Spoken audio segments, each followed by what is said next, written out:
공부 잘하는 아이들은 어떤 특징이 있을까요? 여기까지만 들으면 내 아이와 거리가 멀군 싶으시죠? 하지만 해볼 만한데? 이런 생각이 드실 거예요. 그런데 정말 선행해서 완벽히 알고 있는 학생은 5%도 안 됩니다. 공부했다는 착각과 알고 있다는 착각에 빠지기 쉬운데요. 안녕하세요. 브런치 육아의 김은입니다. 오늘은 부모님들의 관심이 아주 높은 주제일 것 같은데요. 공부 잘하는 아이들이 공통적으로 가지고 있는 특징이 어떤 게 있는지 말씀드려 볼까 해요. 들으시면서 우리 아이는 이런 특징이 없는데 하고 속상해하지 마시고요. 그런 특징들을 어떻게 키워줄 수 있는지도 함께 말씀드릴 테니까 끝까지 영상 시청해 주시면 좋겠어요. 그럼 공부 잘하는 아이들은 어떤 특징이 있을까요? 대체 어떻게 공부를 잘하게 된 걸까요? 공부를 잘하는 아이들은 집중력이 뛰어나고요. 목표를 설정하고 스스로 계획을 세웁니다. 그리고 그 학습 시간을 효율적으로 관리하는 능력이 뛰어나요. 게다가 어려운 문제를 적극적으로 해결하려는 문제 해결 능력이 높은데요. 여기까지만 들으면 내 아이와 거리가 멀군 싶으시죠? 당연하죠. 아직 초등학생인데 혼자 목표 세우고 일과표 작성하고 공부에 집중하고 그러기 쉽지 않죠. 하지만 거창하게 얘기해서 그렇지 하나씩 살펴보면 어딘가 내 아이 모습이 해당되기도 하고 또 부족하더라도 해볼 만한데? 이런 생각이 드실 거예요. 누구나 다 가지고 있고 키워줄 수 있는 부분이니까 절대 실망하지 마시고 천천히 하나씩 살펴보도록 할게요. 공부 잘하는 아이들이 가지고 있는 특징 중 하나는 호기심이 많고 올바른 생활 습관을 가지고 있습니다. 공부 잘하는 아이들은요, 학습에 대해서 스트레스보다는 긍정적인 생각을 가지고 있는 경우가 많아요. 공부를 잘해야지 하는 생각이 아니라 그냥 모르는 걸 배우는 게 재밌다, 이런 생각을 가지고 있는 경우가 많아요. 그래서 새로운 지식을 습득하는데 호기심이 많고 두려워하거나 싫어하지 않아요. 새로운 주제나 문제를 발견하고 알고 싶어 하고 어떻게 해결하지 하는 생각을 많이 하거든요. 그래서 보통 초등학교 선생님들이 공부 잘하는 아이들은 딱 보면 안다고 하잖아요. 그게 단원평가 점수나 이런 것보다 수업시간 태도라든지 아이의 평상시 생활습관이나 말하거나 책을 읽는 모습만 봐도 안다고 해요. 일단 잘하는 아이들은 본인들 스스로 알아서 수업시간 전에 자리에 앉고 핸드폰도 꺼두고 수업시간에도 눈이 똘망똘망하게 집중해서 선생님을 보고 자신감 있게 대답한다고 해요. 그렇다고 이런 친구들이 정적이어서 쉬는 시간에 자리에 앉아서 공부만 하고 조용하고 이런 아이들이냐? 그런 게 아니라 쉬는 시간에는 친구들이랑 신나게 놀고 잘 웃고 밝대요. 대신 수업에 들어가면 몰입과 집중을 하는 거죠. 수업 시간과 쉬는 시간을 구분해서 몰입과 이해를 스스로 하는 능력이 있는 거예요. 어떻게 이렇게 스스로 알아서 집중도 잘하고 올바른 습관을 가지고 자제 능력도 뛰어날까요? 이건 적당히 모를 때 수업 시간에 몰입이 좋아요. 너무 기본적인 학습이 안 되어 있으면 수업을 들으면서 이해도가 떨어지니까 집중하기가 힘들고요. 그렇다고 또 너무 선행을 해서 다 알고 있어도 수업이 재미가 없고 흥미가 없죠. 그런데 정말 어중간하게 위험한 게 학원을 다녀서 지금 학교 수업 시간에 하는 교과 과정은 다 배운 경우예요. 그럼 일단 듣다 보면 나 저거 알아. 어디서 많이 본 말들이거든요. 학원에서 했었거나 많이 들어본 거니까 알고 있다고 착각을 해요. 그래서 집중을 안 하기가 쉽죠. 그런데 정말 선행해서 완벽히 알고 있는 학생은 5%도 안 됩니다. 그래서 저는 모르는 상태에서 예습 정도로 살짝 맛보고 가는 수업 준비가 제일 효과가 좋은 것 같아요. 물론 아이마다 조금씩 다를 수는 있어요. 복습이 꼭 필요한 아이가 있고 예습이 더 맞는 아이가 있는데요. 저희 아이 같은 경우는 선생님들과 상담을 해보면 확실히 예습이 복습보다 더 잘 맞는 아이인데요.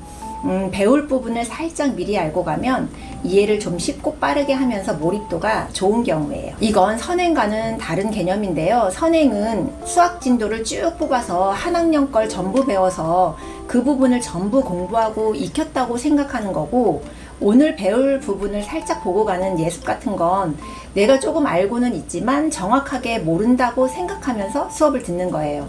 당연히 정확하게 모르는 부분이 있으니까 더 집중할 확률이 높겠죠. 저희 아이가 어떤 얘기를 했냐면요.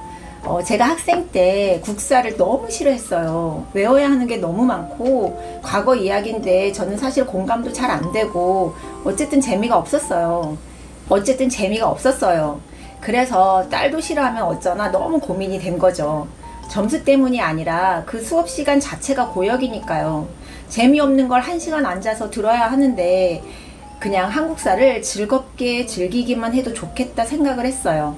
그래서 미리 이야기로 되어 있는 한국사 책을 자기 전에 제가 읽어주면서 얘기하고 문제도 내고 하면서 재밌게 읽었어요. 저도 같이 공부할 겸 해서 요즘은 한국사도 책들이 너무 좋아서 이야기로 되어 있는 정말 쉽고 재밌는 책들이 많아요. 그래서 고조선부터 해서 쭉 삼국시대, 통일신라시대, 고려시대 이렇게 올라오고 있거든요. 근데 아이가 5학년 2학기 들어서면서 사회시간에 한국사를 배우기 시작하는데 그날 학교 끝나서 집에 달려와서 하는 얘기가 오늘 사회시간 너무 재밌었다는 거예요. 고조선 이야기를 선생님이 해주시는데 엄마랑 읽었던 책도 떠오르고 또 몰랐던 이야기도 더 있고 그래서 수업 시간에 정말 푹 빠져서 들었다고 하더라고요. 속으로 진짜 다행이다. 지겹지 않아서. 저는 이 생각만으로도 괜찮았거든요. 아이들의 지적 호기심을 키워주기 위해서는 공부가 과하지 않고 즐겁게 모든 걸 배운다고 생각할 수 있는 게 제일 좋아요. 너무 빠른 선행보다는 적당한 예습 정도로 흥미를 갖게 하고 평상시 교과서 외에 사회과학 관련 책들을 읽어서 수업 시간에 집중도를 좀 높여주는 게 좋을 것 같아요. 사회과학 공부법이 더 궁금하시면 제 이전 영상에 사회과학 공부법 올려둔 게 있으니까 참고하시면 좋겠어요. 공부 잘하는 아이들이 갖고 있는 특징 중 두 번째는 목표를 정하고 성취감을 즐긴다는 겁니다. 이 아이들은요, 자기 능력에 대한 높은 자신감을 가지고 있는데요. 근자감이라고 하죠. 근거 없는 자신감. 그런데 이런 친구들은 근거 없는 자신감이 아니에요. 설령 단원평가 점수가 100점이 아니더라도 자신감이 있어요. 왜냐하면 본인 스스로 어떤 부분은 잘하고 어떤 부분이 부족한지 알고 있는 경우가 많기 때문이에요. 메타인지라고 하죠. 학습 능력에 있어서 제일 중요한 게 메타인지인데요. 본인이 아는 것, 모르는 것을 정확하게 알고 있어야 돼요. 그래야 모르는 부분을 공부하고 문제지를 푼 후에도 몰랐던 부분이 이해가 되었다는 걸 본인 스스로 알게 되는 거죠. 그리고 학교에서 보는 단원평가를 치르고도 틀린 게 있다면 어떤 부분에서 본인이 실수를 했는지 아니까 이건 내가 연산해서 실수했구나. 이건 문제를 이렇게 오해했구나. 정확하게 알기 때문에 다시 풀어도 풀면 정확한 답을 내게 되는 거죠. 그런 다음에 자기가 목표를 세워요. 이런 실수는 줄여서 이번보다 점수를 이 정도 올려보겠다. 명확한 학습 목표를 설정하고 그 목표를 달성하기 위해서 노력하는 거죠. 그런데 대부분 아이들은 학원을 다니면서 잘못된 생각을 많이 가지고 있어요. 공부했다는 착각과 알고 있다는 착각에 빠지기 쉬운데요. 학원 강의를 매일 가서 긴 시간 듣고 있으니까 하루하루 열심히 공부했다는 착각을 해요. 어머님들도 학원 갔다 왔기 때문에 공부를 열심히 했다고 생각하기가 쉬워요.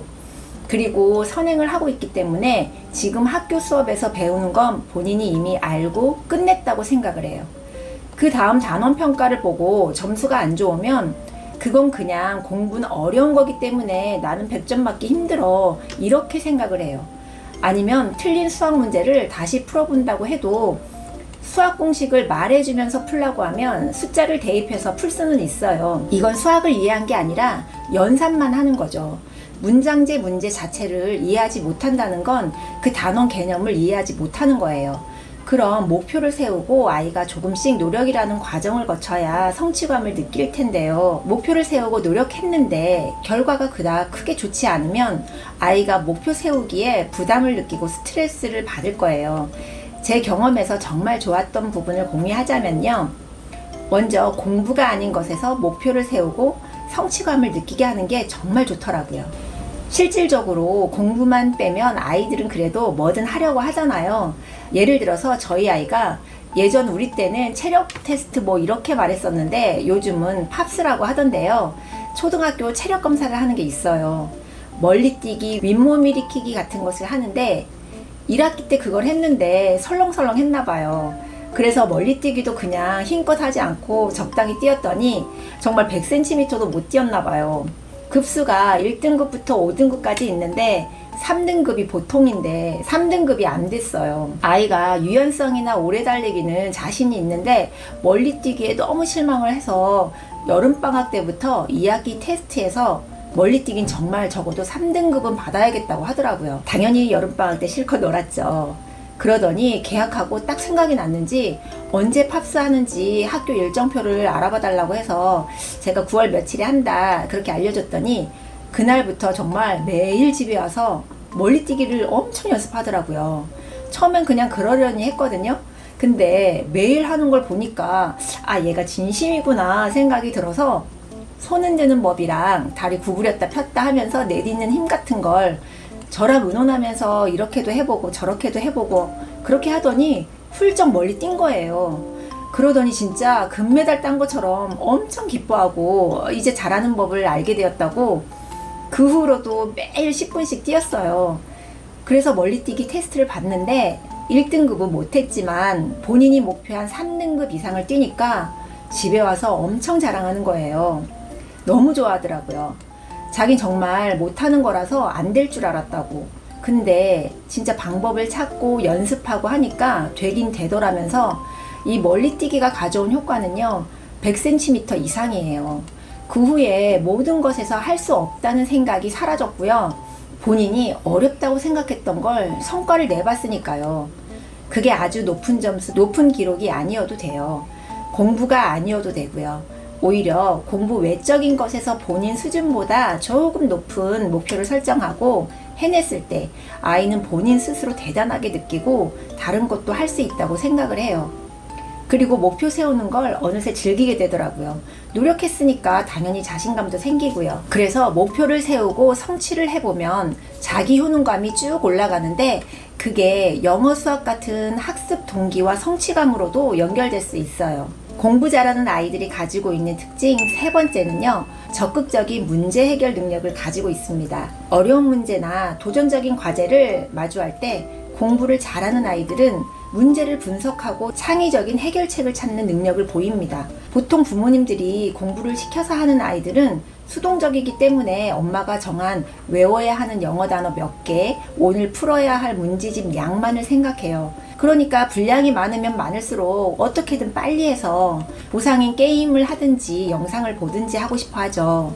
해야 할 양만 중점적으로 보다 보면 대충 풀고 잘 모르는 건 생각하지도 않아요. 그냥 엄마한테 와서 모른다고 하고 엄마가 알려주거나 풀이집 보면서 대충 아 알겠다 하고 끝내버리려고 하죠. 문제를 풀더라도 스스로 생각해서 오랫동안 고민하고 풀면 사실 이해도는 훨씬 높아요. 그 단원 개념을 확실히 알아간다는 거죠. 그래서 어머님들이 집에서 문제집을 풀던 공부를 시키던 할 때 많은 양보다는 적은 양의 아이의 수준보다 아주 조금만 높은 문제를 풀게 하는 게 훨씬 도움이 될 거예요. 아이가 문제집을 10분 만에 후루룩 풀고 그게 다 맞는다. 그럼 문제집 수준을 조금 높이셔야 돼요. 반대로 아이가 반 이상을 모르고 들고 온다고 하면 문제집 수준도 조금 낮추고요. 개념 먼저 잡아주시는 게 훨씬 좋아요. 옆집 아이가 최상위 수학이니 사고력 수학이니 푸니까 내 아이도 풀린다고 수학 수준이 올라가지 않아요. 일단 아이 수준을 파악하고 너무 쉬우면 한 단계씩 올려주고 적은 양의 문제를 풀더라도 끝까지 고민하고 스스로 푸는 습관을 들이시면 좋습니다. 공부를 잘하는 아이들은 평생 학습에 대한 의욕을 가지고 있어요. 지속적으로 새로운 지식과 기술을 습득하려고 노력하죠. 우리 아이들이 몇 년 하다가 말 공부가 아니잖아요. 지겹거나 힘들어서 포기하지 않게 하려면 호기심을 가지고 배우는 게 싫은 느낌이 없어야 오래 갈 수 있어요. 그러기 위해서 거창하지 않더라도 아는 것과 모르는 것을 파악해서 간단하게 예습하고 사회과학 관련 책을 즐겁게 읽어서 배경 지식을 깔아주세요. 공부가 아닌 다른 부분에서 작은 목표를 세우고 성취감을 맛보게 해주세요. 공부에서도 할 수 있다는 자신감도 생기고 목표도 생길 겁니다. 엄마들이 스케줄 다 짜주고 과제 대신해주고 하지 마시고요. 스스로 문제를 하나씩 해결할 수 있는 능력을 키워주세요. 많은 양의 과제가 아니라 적은 양이지만 스스로 고민하고 생각해서 끝까지 풀어보는 노력만으로도 문제 해결 능력이 점점 높아질 거예요. 아이들이 공부가 스트레스가 아니라 힘들지만 할 만한 가치가 있다고 느낄 수 있게 느리지만 하나씩 배워가는 과정이길 바랍니다. 오늘도 아이와 함께 작은 목표 세워보시고 즐겁게 배우는 하루가 되시길 바랍니다. 우리 다음 브런치에 또 만나요.